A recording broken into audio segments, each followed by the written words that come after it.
Initially I found the forest a bit claustrophobic, but that has passed, and I really like to be in amongst tall trees. The taller and thicker and older the better.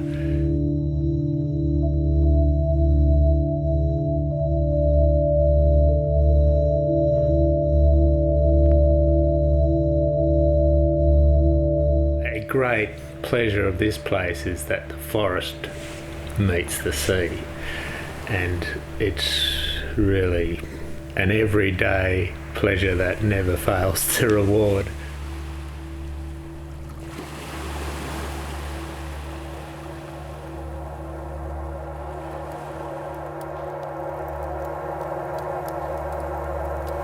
They say some of your senses shut down, sort of tunnel your attention when you're really in danger, immediate danger.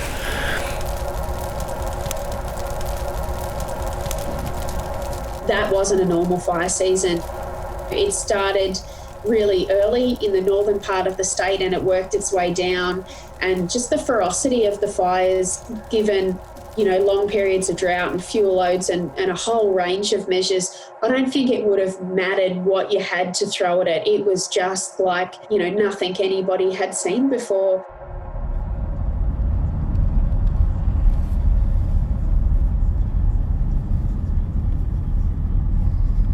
What surprised us on our return a week later was the silence.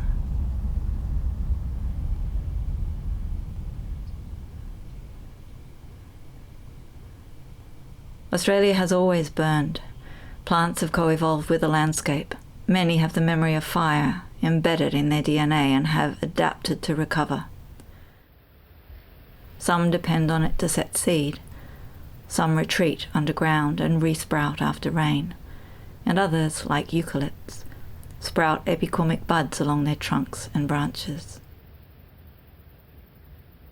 Recovery for people is more problematic. Fire moves through landscape without regard for boundaries. But government controls reinforce private ownership, focusing on building fire-resistant houses, cutting down trees, and the maintenance of individual plots of land.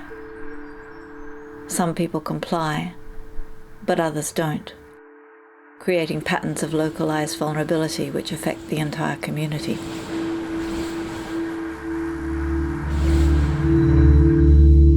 How can the memory of the fire help to coalesce all of these different perspectives into a collective vision?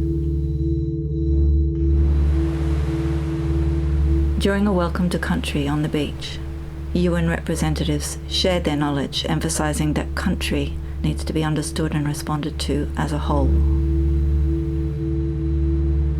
We've been working with the local community for the past year, thinking about what it might mean to shift towards this idea of a landscape held and cared for in common.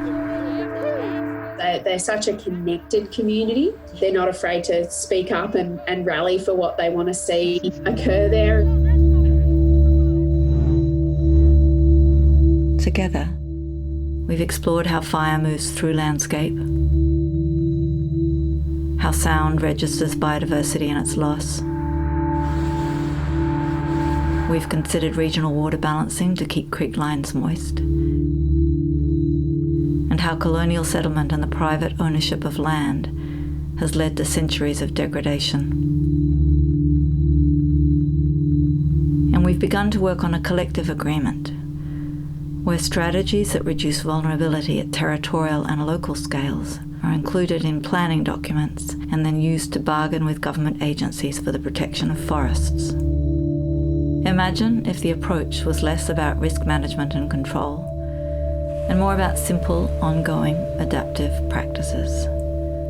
If the landscape was managed correctly, and the mix was right, perhaps we can learn not just to be ready, but to welcome fire, to live with it.